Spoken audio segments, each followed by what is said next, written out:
Hello guys, this is Imtiaz sir. Today I want to teach you Open Skies English book, Standard 7 class, chapter 11, My Grandfather's Little Fairy. मेरे दादाजी के little fairy एक छोटी सी बच्ची है, लड़की है, जिनके बारे में एक दादाजी और उनके एक छोटी सी जो पोती कहते हैं हम लोग, उनके बारे में ये स्टोरी है। Okay. I don't remember my grandfather. वो लिटिल फेरी कहती है कि मैं अपने दादाजी को याद नहीं करती हूँ। I don't remember my grandfather as he passed away when I was 3 years old. जब मेरी उम्र मात्र 3 साल की थी, उसी समय वो गुजर गए थे। पास्ट अवे मीन्स गुजर जाना। You have to write also difficult word, hard word as you can say hard word you have to write. I am telling you in the explain time. Past away गुजर जाना या किसी का मर जाना, that is called past away. He was known as very terrorising person. वो जाना जाता था टेरराइजिंग पर्सन के रूप में। टेरराइजिंग मतलब ये होता है कि बहुत तेज गुस्सा वाला, बहुत तेज गुस्से वाले व्यक्ति कहिए, ठीक है, दहशत फैलाने वाला व्यक्ति। दैट पर्सन इज कॉल्ड, मतलब बहुत ज़्यादा जो दहशत फैला दे, अपना डर फैला दे, वैसे इंसान को हम लोग टेरराइजिंग पर्सन कहेंगे। ओके। जितने भी डिफिकल्ट वर्ड है उसको लिखते जाइए। टेरराइजिंग पर्सन तो दहशत फैलाने वाला व्यक्ति, ठीक है। उसके दादाजी जाने जाते थे दहशत फैलाने वाले व्यक्ति के रूप में। There was nobody in the town who did not know about his thundering anger.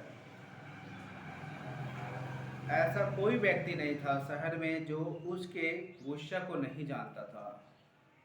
Thundering anger मतलब समझ रहे हैं, जिस तरीके से बादल गरजता है तो लोग कैसे डर जाता है, उसी तरीके से इनका गुस्सा था। हाँ, जब ये गरजते थे, जब ये मतलब अपना गुस्सा दिखाते थे, दहशत दिखाते थे, तो लोग पूरा डर जाते थे, ठीक है। इसलिए ये व्यक्ति जो है मतलब इस व्यक्ति को सब लोग जानते थे कि इनका जो गुस्सा है वो बहुत तेज गुस्सा है, बहुत तेज गुस्सा था। My father hardly remember his father talking to his children, ठीक है। यानी कह रही लिटिल फेरी कह रही है, लिटिल फेरी अब कह रही है कि मेरे पापा, वो अपने पापा को बड़े मुश्किल से याद कर पा रहे हैं, बहुत मुश्किल से याद कर पा रहे हैं, कहते हुए अपने बच्चों से, ठीक है। और expressing some kind of affection और लव टुवर्ड्स देम, और कुछ प्यार उसके बारे में दर्शा रहे हैं, कुछ अफेक्शन, प्यार, लव, अफेक्शन और लव, ये दोनों एक ही वर्ड है बच्चे, जिसको हम लोग प्यार कहते हैं। अफेक्शन मतलब भी प्यार होता है, लव मतलब भी प्यार होता है। मतलब वो अपने दादाजी के बारे में, मतलब वो लिटिल फेरी के पापा जो है वो अपने पापा के प्यार के बारे में, अफेक्शन के बारे में दर्शा रहे हैं, कुछ कह रहे हैं, वो भी बड़ी मुश्किल से कह पा रहे हैं। He was always remembered as a person who gave blunt replies. वो एक ऐसा व्यक्ति जाना जाता था जो अपना जवाब ब्लंट रिप्लाईज देता था, मतलब बिना सोचे समझे जवाब देता था। कोई पॉलिटिक्स नहीं होते थे उसके जवाब में, अंडरस्टैंड। कोई अगर क्वेश्चन करता था तो उनको जवाब जो देते थे वो ब्लंट रिप्लाई करते थे। ऐसा नहीं कि कॉम्प्रोमाइज़ वाला जो एक आंसर होता है वैसा आंसर नहीं होता था। वो जो भी आंसर देते थे, जो भी जवाब देते थे, एकदम ब्लंट जवाब देते थे और सही जवाब देते थे। And didn't care about what other people felt, और कोई उनको सोच नहीं था कि हम जो जवाब दे रहे हैं वो सामने वाले व्यक्ति क्या सोच रहे होंगे, नहीं सोच रहे होंगे, इससे उनको कोई फ़र्क नहीं पड़ता था। वो बस चाहता था कि मुझे जवाब देना है तो ब्लंट जवाब देना है, मतलब सही सही और टाइटली जवाब देना है, ठीक है। But I guess eventually as he walked closer to his grey old age. हाँ, लेकिन मुझे अंदाज़ा लगता है, मुझे ऐसा लगता है कि अंत अंत के दिनों में, जब हर इंसान जब बूढ़े होने लगते हैं, जो हर इंसान का एक अंत होता है, ठीक है, तो जब इनका भी अंत होने लगा, जब ये भी बूढ़े की ओर जाने लगे, हाँ, अपने मतलब बुढ़ापे के दिनों में जाने लगे, ही reformed himself to a sober person. वो अपने आप को चेंज कर लिया। वो पहले बहुत ज़्यादा तेज गुस्से वाले थे, अब वो अपने आप को चेंज कर लिया, ऐसा परिवर्तन कर लिया अपने आप को, एक सोबर पर्सन बना लिया। सोबर पर्सन मतलब बच्चों फिर से लिखो, सोबर पर्सन मतलब शांत व्यक्ति, शांत मिजाज वाले व्यक्ति को हम लोग सोबर पर्सन कहते हैं। अंडरस्टैंड? ठीक है, सॉबर वो अपने आप को चेंज करके दादाजी जो है कैसा अपना एक पहचान बनाए फिर से, एक सॉबर पर्सन के रूप में, जो बिल्कुल शांत मिजाज वाले व्यक्ति के रूप में अपनी पहचान बनाए। With the birth of his first grand child में, यानी वो कह रही है किसके बारे में, जब उसकी पोती का जब जन्म हुआ था, ठीक है, with the birth of his first grand child है, पहला उसके घर में पहले बच्ची के जन्म हुआ था ग्रैंड चाइल्ड के रूप में, पोती के रूप में। He became even more sober sweater, जब वो उनकी पोती का जन्म हुआ तो उसके बाद से वो और भी ज़्यादा सोबर पर्सन बन गए, मतलब जितना मीठा बने थे अब और भी ज़्यादा मीठा बन गया, पूरा चीनी ही बन गया, इतना मीठा व्यक्ति बन गया। My grand father and father saw different changes. My grandfather and father saw different changes. ठीक है, मेरे ग्रैंडफादर में पापा जो है, पापा में जो है वो बहुत ज़्यादा चेंजिंग आ गया, क्योंकि आपको पहले भी बताएं तो उनके दादाजी जो थे वो बहुत गुस्सा वाले व्यक्ति थे, बहुत ज़्यादा मतलब गुस्सा था उनके अंदर। अब वो चीज़ जो है चेंज हो गया, अपने आप को वो चेंज कर लिए। अपने पापा वो उनके पापा जो फेरी के पापा हैं वो देखते हैं अपने पापा में बहुत सारा चेंजिंग आ चुका है। They started seeing a face they had never seen before. अब वो जो है सब एक दूसरे के फेस भी देखते हैं, जो कि इससे पहले किसी दूसरे का फेस भी देखना पसंद नहीं करते थे, क्योंकि उनके दादाजी जो है घर का माहौल जो है बहुत ज़्यादा बिगाड़ रखा था मेरे ख्याल से, क्योंकि पता है किसी के घर में भी अगर कोई बहुत तेज गुस्सा करता है तो वहाँ का माहौल क्या होता है वो तो आप बेटर जानते होंगे। ठीक है, तो उनके भी दादाजी जो है घर के माहौल बिल्कुल चेंज करके रखे हुए थे। But my grandfather still remain very reserve. ठीक है, my first 3 years were with my grand parents. ठीक है, 3 साल जो है मेरे दादाजी मेरे लिए रिजर्व करके रखे, मतलब अपने आप को बुक करके रखे कि नहीं मेरी पोती है, मुझे उसके लिए टाइम देना है, क्योंकि उनकी पोती 3 ही साल उनके पास रही। उसके बाद फिर आगे चल करके वो दुबई चली जाती है। चलिए हम लोग स्टोरी आगे पढ़ते हैं। 3 साल के लिए जो है वो अपने आप को पूरा रिजर्व करके रखती है अपनी पोती के लिए, समझ गए। My first 3 years were with my grandparents far away from my parents. जो मेरे दादाजी के साथ, मेरे जो दादा थे और मेरे दादी जो थे ग्रैंड पेरेंट्स के साथ, उन लोगों के साथ मैंने 3 साल अपना वक्त गुजारा। ठीक है, जिसमें कि मेरे पिताजी हमसे काफ़ी दूर थे। मैं अपने पिताजी के साथ नहीं थी, मैं किसके साथ थी, अपने दादा और दादी जी के साथ थी 3 साल तक continuously. Who flew to Dubai for work, जो वो लोग दुबई चले गए थे काम करने के लिए। कौन? फेरी के पापा और मम्मी जो है वो दुबई चले गए थे काम करने के लिए अपने ग्रैंड पेरेंट्स यानी दादा और दादी जी के पास लिटिल फेरी को छोड़कर। For my grand parents I was the child God gifted. मेरे ग्रैंड पेरेंट्स जो थे, दादा दादी के लिए जो है एक बच्चा होना क्या है, आगे चलिए देखते हैं। God and gifted them in their old age, इस बूढ़े एज में एक बच्चा का होना एक गॉड गिफ्टेड कहलाता है। ऐसा इसलिए बच्चों क्योंकि जब लोग बड़े होते हैं, बूढ़े होते हैं, ठीक है, जब बुजुर्ग हो जाते हैं तो उनको अगर बच्चा मिलता है तो उनके साथ समय व्यर्थ करने में उनको थोड़ा अच्छा लगता है। इसीलिए जो है वो कह रहे हैं, वो लिटिल फेरी कह रही है कि वो छोटी सी बच्ची जो उनको मिला ओल्ड एज में, ये एक गॉड गिफ्टेड था उनके लिए। To pamper love and cares, उनके प्रति जो है प्यार दिखाना, इस खुशी इजहार करना, ठीक है, उनका ख्याल रखना, ये बहुत बड़ी बात होता है। एक बूढ़े आदमी के लिए अच्छा होता है कि ताकि उनका समय जो है वो गुजर जाता है, उनका टेंशन जो होता है, उनका डिस्ट्रेस जो होता है वो थोड़ा कम होने लगता है। इस कारण से अगर उन्हें छोटा बच्चा मिल जाए तो उनको अच्छा लगता है। My grand mother cooked me all the possible food the 3 years। मेरी दादी माँ जो है मेरे लिए 3 साल तक कंटिन्यूसली 3 साल तक वो मेरे लिए जितना हो सका वो खाना मेरे लिए बनाई, जितना ख्याल हो सका वो मेरे खाने पीने की 3 साल तक। Could eat and my grandfather carried me everywhere. This 3 years old girl could go, और मेरे दादाजी जो है जहाँ 3 साल के बच्चे को जाना चाहिए, ठीक है, वहाँ तक मेरे दादाजी हमें लेके गए, घुमाए, जहाँ जहाँ जाते थे वो मुझे लेकर हमेशा साथ में लेकर गए, घुमाए फिराए। और मेरी दादी माँ मेरे घर में ख्याल रखती थी खाने पीने का। There was nothing this little fairy had missed in that small village. इस छोटे से गांव में लिटिल फेरी के लिए कुछ भी छूटा नहीं था देखने के लिए या खाने के लिए, क्योंकि उनके दादा और दादी जी जो हैं उनके बारे में बहुत ख्याल रखते थे। ठीक है, इसलिए उनके दादा दादी जी जो है ऐसा कुछ भी नहीं छूटा था, चाहे खाने पीने का हो, चाहे वो फिर घूमने फिरने का जगह हो। इस छोटे से गाँव में हर चीज़ उनको जो है हर चीज़ उपलब्ध करा चुके थे। Soon the whole village knew his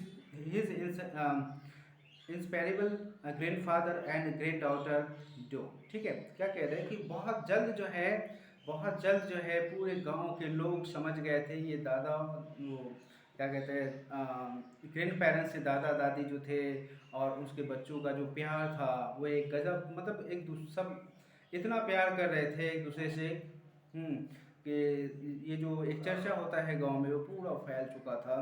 there was never a moment one could see either of us alone. ठीक है, एक ऐसा मोमेंट भी आया था कि हम लोग कभी भी एक दूसरे से अलग नहीं हो सकते थे, एक क्षण के लिए भी हम लोग एक दूसरे से अलग नहीं हो पा रहे थे, नहीं हुए थे। माई grandfather loved me so much. मेरे जो ग्रैंडफादर थे वो मुझसे बहुत प्यार करते थे। That he wouldn't open his eyes in the morning without seeing this little fairy. जैसे ही मेरे दादाजी का आँख खुलता था, आँख खुलते ही वो मेरी तरफ आ जाते थे। जैसे ही आँख खुलता था दादाजी जो है वो मेरी तरफ आ जाते थे, जल्दी से मेरी तरफ आते थे। Who taut him the art of living, जो मुझे सिखाते थे जीने की कला, जो मुझे क्या सिखाते थे, द आर्ट ऑफ लिविंग, यानी जीने की जो कला होता है वो सब मेरे दादाजी मुझे सुबह सुबह जैसे ही जगते थे वो मुझे सिखाना स्टार्ट करते थे। आफ्टर 3 लॉन्ग ईयर्स, 3 साल गुजर जाने के बाद, माई पेरेंट्स कैम होम, और जो मेरे खुद के मम्मी पापा थे वो घर आए, with a passport and visa all ready for me to fly away. और वो लोग जो है मेरे पापा मम्मी जो है मेरे लिए पासपोर्ट और वीज़ा साथ में रेडी करके लेके आए ताकि मैं भी उनके साथ जा सकूं। माई ग्रैंड पेरेंट्स दो वेरी हेजिटेंट एंड सैड, और मेरे ग्रैंड पेरेंट्स जो थे वो बहुत हेजिटेंट, मतलब बहुत ज़्यादा सैड हो गए, बहुत उदास हो गए ये बात सुनकर, क्योंकि उनकी जो लिटिल फेरी थे वो छोटे से बच्चे थे, क्योंकि वो भी अब जो है कहाँ जाने वाले हैं, दुबई जाने वाले हैं। इसलिए उनके दादाजी दादी जी जो हैं वो बहुत ज़्यादा उदास हो गए। Were helpless and so had to let me go with my parents. लेकिन वो लोग भी क्या करते, वो लोग तो लाचार थे, मजबूरी था। हाँ, मजबूरी था लिटिल फेरी का भी कि वो भी उनको भी जाना था, क्योंकि उनके मम्मी पापा के सामने उनके दादा दादी का चलता नहीं है ना, इसलिए जो है उनको भी जाना जरूरी था। वो भी लिटिल फेरी भी क्या थी, मजबूरी था उनको अपने पिताजी के साथ जाना। Although they brought me up those 3 years, yet they had to accept the fact that I was their only grandchild and had to let me go। ठीक है, क्या कह रहे हैं, तो हालांकि वो लोग जो है मुझे 3 साल तक कंटिन्यूसली एक ग्रैंड चाइल्ड के रूप में एक्सेप्ट किए, हाँ पोती के रूप में एक्सेप्ट किए, और मुझे लालन जो एक पालन पोषण होता है वो मेरा किए, बहुत अच्छे ढंग से किए, जो एक होना चाहिए उस तरीके से मेरा ख्याल रखे दोनों। और late me go with my parents, और उन्हें पता था कि अब जो है मैं तैयार हो गई हूँ, अब मैं अपने पेरेंट्स के साथ दुबई जा सकती हूँ। नेवर डिड आई नो, मुझे कभी पता नहीं था, when I bade him goodbye, मुझे कभी पता नहीं था कि मुझे एक ऐसा वक्त आएगा जो अपने ग्रैंड पेरेंट्स को मुझे गुड बाय कहना पड़ेगा। I would part from him for life, मैं उनकी ज़िंदगी का एक हिस्सा था। किसके, दादा दादी जी का। आफ्टर दैट डे, उस दिन के बाद, my grandfather went back to his old ways, उस दिन के बाद से ग्रैंड पेरेंट्स जो थे वो अपने पुराने वेज में चले गए, जिस तरह पहले जैसे रहते थे, बहुत गुस्सा करते थे, हाँ बहुत टेरराइजिंग करते थे, बहुत ठंडी एंगर था, मतलब वो अपने पुराने दिनों में चले जाते हैं फिर से। He used to get angry and irritated even at the smallest creak of door. ठीक है, घर की छोटी छोटी बात में वो बहुत ज़्यादा बहुत तेज गुस्सा हो जाते थे, इस तरीके से हो, मतलब पहले जैसे थे वो बस अब वो वैसे ही हो गए फिर से। He spend his time all alone, वो अपने पूरा समय जो है अकेला तन्हा गुजारा करते थे। He sat at the veranda with a confused stare on the plain floor, और वो अपने घर के बरांडा जो है उस पर बैठ जाते थे और मतलब कुछ घबराए सा, कुछ खोया सा, ऐसा लग रहा था। वो बरांडा पे इस तरीके से बैठते थे, लगता था कि उनका कुछ खो गया, बहुत बड़ा प्रॉपर्टी जो है, बहुत बड़ी चीज़ जो है उनका खो गया। इस तरीके से घबरा करके वो बरांडे पे बैठते थे और पूरा परेशान हो, मतलब परेशान होकर बैठते थे। He missed his little fairy, वो अपनी जो एक छोटी सी बच्ची थी, जो पोती थी उनकी, उनको बहुत याद करते थे बरांडे पे बैठकर। ही kept telling me, he kept telling my grandmother that, हाँ वो मेरी ग्रैंड माँ से कहती थी, they shouldn't have looked after me, वो अब मेरा ख्याल नहीं रखेगा। Maybe then he wouldn't be in this state, शायद हो सकता है अब वो यहाँ पर कभी नहीं भी आएगा। मतलब ऐसा लग रहा था उनको कि ना वो अब मेरा कोई ख्याल रखेगा और ना ही अब वो यहाँ पर आएगा। इन years time on a dreadful morning, इसी साल जो है एक साल में ही एक ऐसा मतलब डरावना वाली मैसेज आता है। ड्रेडफुल एक सॉरी अ ड्रेडफुल मॉर्निंग, एक ऐसा सुबह होता है जो बहुत ख़तरनाक होता है, बहुत मुश्किल बड़ा होता है। The news of my grandparents death reached us, जो हम लोगों के पास ग्रैंड पेरेंट्स का जो है मृत्यु का खबर पहुंचता है। Since I was small girl, उस समय मैं बहुत छोटी थी।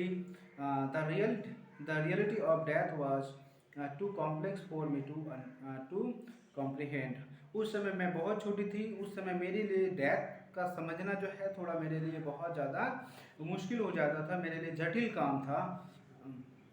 But I knew that there was something very bad that happened, और मुझे इतना ज़रूर एहसास था कि कुछ तो बहुत गलत हुआ है। And the next time I went home, और जब मैं दूसरी बार अपने घर गई, I would never be able to run into those warms arms again, और मैं दोबारा उस अपने दादाजी के हाथों में या गर्म हाथों में जो है दोबारा नहीं दौड़ पाई, दोबारा उसके हाथों से मैं मिल नहीं पाई। After a year I came to know एक साल के बाद मुझे पता चला।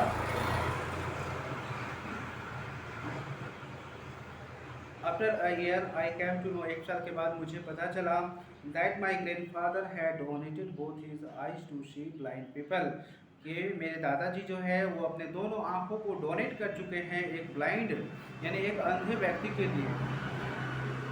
Who rejoiced in his name with the power of vision, ठीक है, हु रिजॉइस्ड इन हिज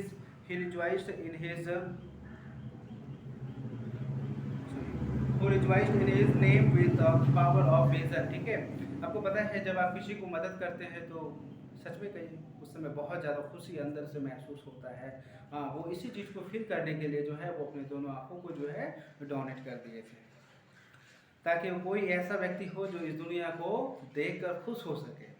कोई ऐसे जो अंधे व्यक्ति है जो दुनिया नहीं देख पा रहा है, अगर उनको आँख मिल जाएगा तो वो इस दुनिया को देख पाएगा, वो इस दुनिया को समझ पाएगा, इस दुनिया में जो खुशी होता है उसको फील कर पाएगा। Nobody in the family knew about it, कोई भी हमारे फैमिली में इस बात को नहीं जानते थे, एक्सेप्ट माई अंकल, और केवल मेरे अंकल इस बात को जानते थे। While donating, grandfather had told my uncle that he wanted to donate his eyes once he died. Donate करने के समय जो मेरे दादाजी जो है वो अपने मेरे अंकल से कहे थे कि मैं अपने आँख को इसलिए डोनेट कर रहा हूँ, आगे चलिए देखते हैं कि वंस ही डाइड, एक बार तो वो मर जाएंगे, हाँ, so that his eyes might still live to see his little fairy, वो एक बार मर जाएंगे, अगर वो आँख को डोनेट नहीं करते हैं तो वो अपने लिटिल फेरी को नहीं देख पाएंगे। अंडरस्टैंड, वो मरने के बाद भी जो है वो अपने आँख को डोनेट करेंगे, डोनेट इसलिए कर रहे हैं ताकि वो अपने लिटिल फेरी को जो है देख सके। Every time I think of that house of my dear grandfather, ठीक है, हर समय मैं अपने ग्रैंड फादर्स को याद करता हूँ, जो मेरे बहुत प्यारे ग्रैंड फादर थे। My eyes fill with tears, मेरे आँख जो है उनको याद करते हुए भर जाता है। I have met the two peoples who can now see because of his great deed. हाँ, मैंने दो व्यक्ति से मिला, हाँ, जो मुझे बताया कि उनके महान कार्य के बारे में। अंडरस्टैंड, किसके महान कार्य के बारे में? दादाजी के महान कार्य के बारे में।